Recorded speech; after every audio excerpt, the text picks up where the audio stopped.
Every Easter, I usually sit at home and enjoy my day off, then go to the store and buy all the discounted chocolate. But this year, my friend, Nathan, invited me to his family's annual Easter party. He just needed a +1, and he mentioned that there would be an all-you-can-eat buffet, so I was automatically sold. We drove down a forest for a long time, and I noticed that there are no houses for miles. He explained to me that his family spreads eggs all throughout the woods, and that the kids usually don't finish until nighttime. I found the idea pretty strange, because who takes Easter to that extent? When we approached the home, all the kids were outside, surrounding someone in a bunny costume. Despite the rest of the family members dressed in fancy clothing, the bunny costume looked kinda low quality. Before I could get a closer look at the bunny, Nathan led me inside to say hello to his extended family. Even from the first glance, I could tell that this wasn't an ordinary family. They had some sort of strange aura to them. They asked me normal questions at first, like where I went to school and if I had a job. Then, the questions started to get more strange.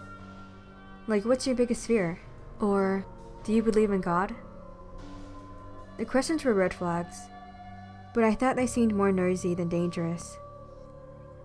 After a couple of awkward conversations, it was time to start the Easter egg hunt. Everyone gathered around outside, as Nathan's grandfather stood between us and the forest. He let out a whistle, and all the kids charged towards the dark woods.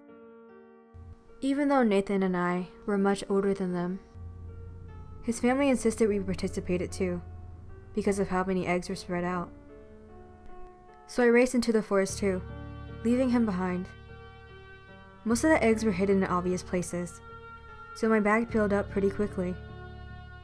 I was in the middle of clearing an area, before I heard leaves crunching.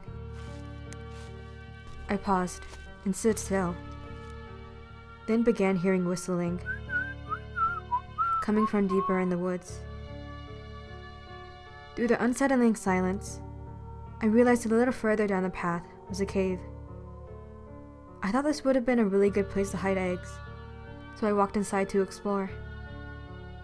The cave was dark and twisted unnaturally, so I used my phone flashlight to brighten up the path. Instead of finding Easter eggs, I came across something that chilled me to my core. It was a creepy Easter egg bunny from before. As soon as we made eye contact, I sprinted out of there. I've never run that fast in my life. After feeling like he was off my tail, I sat down and caught my breath behind a tree. Before I knew what was happening, the bunny's head popped out from the other side. I really thought I was about to get murdered in those woods. Instead, it put an egg into my hand and uttered 2 words. Open it. I was reluctant and unsure of what the bunny was getting out of this.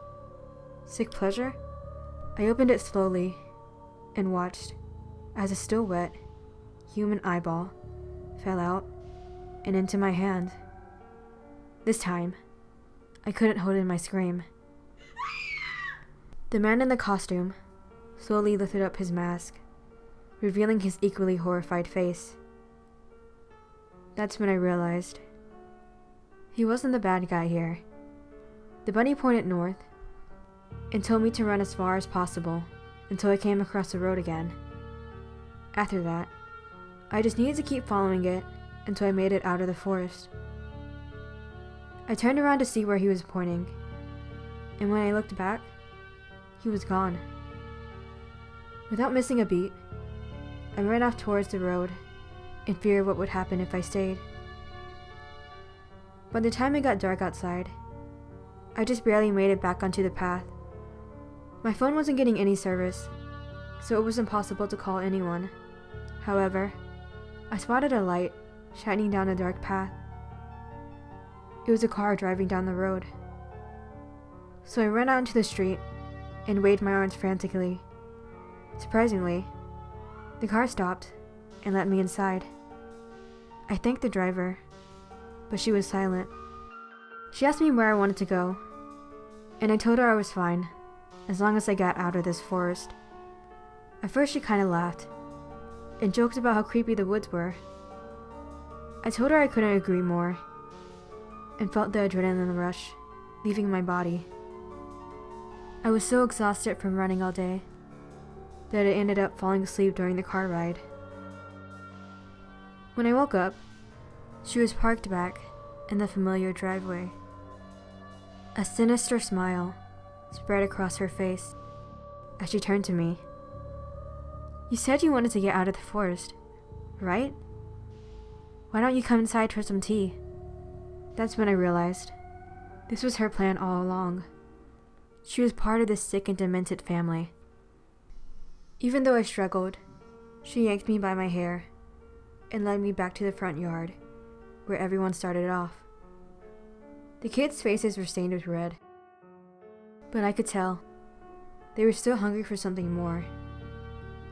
Once I saw the empty bunny costume on the floor, I knew there was no escape. Thank you for watching. I hope all of you guys have a nice Easter.